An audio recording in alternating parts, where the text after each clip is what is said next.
Friends, welcome to our channel. இன்றைக்கி என்ன பார்க்க போகிறோன்னா டெய்லி விலாக் தான். லாங் வீடியோவை பார்க்க போகிறீங்க. அதுக்கு முன்னாடி என்னோடய சேனலை சப்ஸ்கிரைப் பண்ணாதவங்க சப்ஸ்கிரைப் பண்ணிக்கோங்க. வாங்க பார்க்கலாம். இன்றைக்கி மார்னிங் எழுந்துட்டு டீ போட்டு சாப்பிட்டுட்டு என்ன பிரேக்ஃபாஸ்ட்டு செய்யலான்னு யோசிச்சுட்டு இருந்தேன். பூரி செஞ்சு ரொம்ப நாள் ஆகுது அப்படின்னு சொல்லிட்டு பூரி செய்யலான்னு பிரேக்ஃபாஸ்ட் செய்யலான்னு பூரி தான் ரெடி பண்ணிகிட்ருந்தேன். சூடாக டீ சாப்பிட்டுட்டு பூரி நான் மைதா மாவில் தான் செய்வேன். ஒரு சிலர் கோதுமை மாவுலேயும் செய்வாங்க, இல்லை மைதா ஒரு கப்பு கோதுமை மாவு ஒரு கப்பு அப்படி சேர்த்து கூட செய்வாங்க. நான் வெறும் மைதா மாவில் தான் செய்வேன். மைதா மாவு சாப்பிடக்கூடாதுன்னு சொல்கிறாங்க. எப்போயாவது ரேராக சாப்பிடலாம். அதனால் நான் ரொம்ப நாள் ஆச்சு பூரி செஞ்சு. அதுக்காக இன்றைக்கி பூரி செய்யலான்னு தான் ரெடி பண்ணிகிட்ருக்கேன். எப்பவுமே மாவு பிசையும்போது ரொம்ப ஹார்டாக பிசையக்கூடாது. கொஞ்சமாக தலைன்னு பிசையணும். நம்ம சப்பாத்திக்கு எண்ணெய் சேர்க்குற மாதிரி ரொம்ப எண்ணெய் சேர்க்கக்கூடாது. ஒரு ஸ்பூன் அப்படி கொஞ்சம் கம்மியாக எண்ணெய் சேர்த்துக்கோங்க. எண்ணெய் சேர்த்து நல்லா மாவு ரொம்ப திக்காக இல்லாமல் கொஞ்சம் தலைன்னு பிசைஞ்சிங்கன்னா மாவு சூப்பராக இருக்கும். அடுத்து பூரிக்கு சைட் டிஷ்ஷை கார சட்னி தான் ரெடி பண்ணிகிட்ருக்கேன். இந்த கார சட்னிக்கு 2 வெங்காயம் 2 தக்காளி கட் பண்ணி மிக்சர் ஜாரில் சேர்த்துக்கோங்க. இது வதக்கெல்லாம் வேண்டாம், பச்சையாகவே மிக்சர் ஜாரில் சேர்த்துக்கோங்க. 5 வரமிளகாய், 2 வெங்காயம் 2 தக்காளிக்கு 5 வரமிளகாய் காரம் நல்லா காட்டமாகவே இருக்கும், சூப்பராக இருக்கும். 5 வரமிளகாய் சேர்த்துக்கோங்க. இது அப்படியே நம்ம வதக்காமல் பச்சையாகவே சேர்த்துக்கலாம். 5 வரமிளகாய் சேர்த்துட்டு அது கூட பட்டை 2, கிராம்பு 3 சேர்த்துக்கோங்க. உப்பு சேர்த்துக்கோங்க. இப்போ மூடி போட்டு அரைச்சிடுங்க. அரைச்சிட்டு தாளிப்புக்கு 1 ஸ்பூன் எண்ணெய் சேர்த்துக்கோங்க. கடுகு 2 ஸ்பூன் சேர்த்துக்கோங்க. கருவேப்பிலை சேர்த்துக்கோங்க. நம்ம அரைச்சி வச்சுருக்க இந்த சட்னியை அதோடு சேர்த்துருங்க. அந்த எண்ணெயிலே இந்த பச்சை வாசனை போகிற அளவுக்கு வதக்கிடுங்க. தண்ணி கொஞ்சமாக சேர்த்து மிக்சர் ஜாரில் இருக்கிறது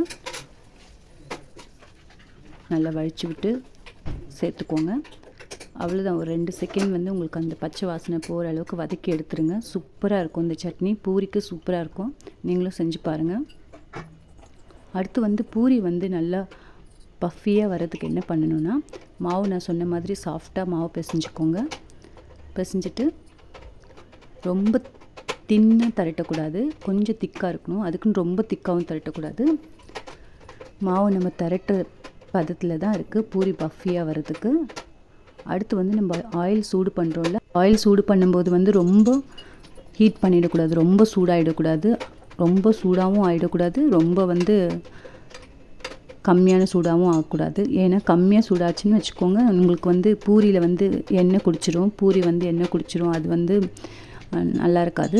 ரொம்ப ஹீட் ஆகிடுச்சின்னா பூரி நல்லா ஓடு மாதிரி மொடன்னு ஆகிடும். அந்த மாதிரி இல்லாமல் எண்ணெய் நல்லா லைட்டாக அனல் லைட்டாக வர மாதிரி இருக்கணும். அந்த மாதிரி இருக்கும்போது நீங்கள் பூரியை போட்டு உடனே எடுத்துருங்க. நல்ல எண்ணெய் இருத்தி எடுங்க. அப்போ தான் பூரி சூப்பராக இருக்கும். மைதா மாவு மட்டும் சேர்த்து நீங்கள் பண்ணுங்கள், சூப்பராக இருக்கும்.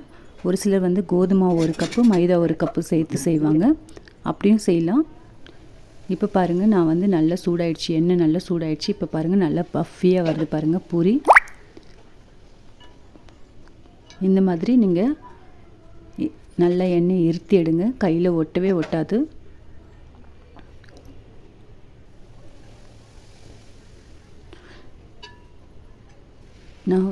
நான் இந்த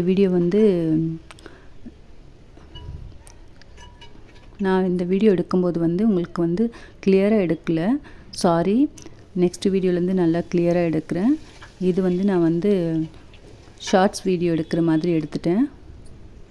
அதனால் இதை அட்ஜஸ்ட் பண்ணி பார்த்துருங்க. நெக்ஸ்ட் வீடியோலேருந்து நான் நல்லா கிளியராக எடுக்கிறேன்.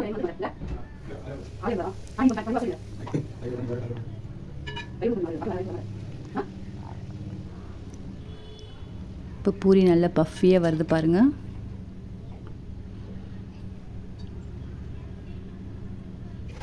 ஆயிலும் நல்லா ஒட்டவே இல்லை. இப்போ சூப்பரான பூரி கூட தேங்காய் சட்னி செஞ்சாச்சு.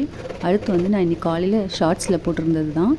இந்த நம்ம வந்து பொங்கலுக்கு வந்து மஞ்சள் கிழங்கு வந்து பானையில் கட்டியிருப்போம்ல, அதை வந்து நம்ம வேஸ்ட் பண்ணாமல் தூக்கி போடாமல் அதை நல்லா வாஷ் பண்ணி மேலே தோல்லாம் சீவிட்டு துருவி எடுத்துக்கோங்க.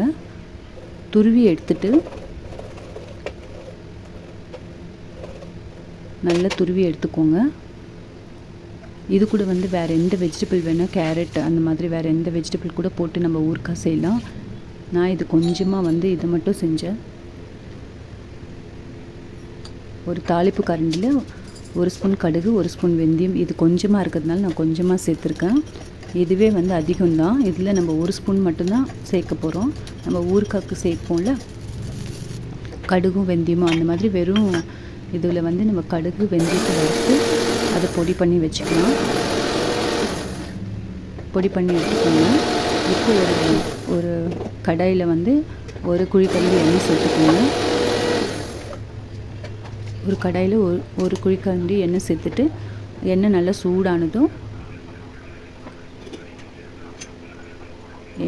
சூடானதும் நம்ம துருவி வச்சுருக்க அந்த மஞ்சள் கிழங்கை வந்து இதோடு சேர்த்துருங்க. சேர்த்து நல்லா வதக்கிடுங்க. இதுக்கு தண்ணியே வேண்டாம், தண்ணிலாம் எதுவும் சேர்க்க வேண்டாம். இந்த எண்ணெயிலே நல்லா வதக்கிடுங்க. வேணும்னா இன்னும் கூட கொஞ்சம் எண்ணெய் சேர்த்துக்கோங்க. எண்ணெய் சேர்த்து நல்லா வதக்கிடுங்க.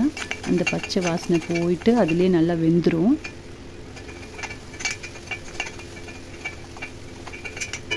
நல்லா வெந்துடும். இப்போ கொஞ்சமாக உப்பு சேர்த்துக்கோங்க. ப்ளைன் மிளகாத்தூள் 1.5 ஸ்பூன் சேர்த்துக்கோங்க. சேர்த்து நல்லா வதக்கிக்கோங்க. இந்த மஞ்சள்லேயே கொஞ்சம் காரம் இருக்கும். நல்லா வதக்கிட்டு இந்த மிளகாய்த்தூள் வாசனையும் போகிற அளவுக்கு நல்லா வதக்கிக்கோங்க. அதுக்கப்புறம் வந்து நம்ம பவுடர் பண்ணி வச்சுருக்க கடுகு வெந்தய பொடியை அதுவும் வந்து ஒரு ஸ்பூன் சேர்த்துக்கோங்க.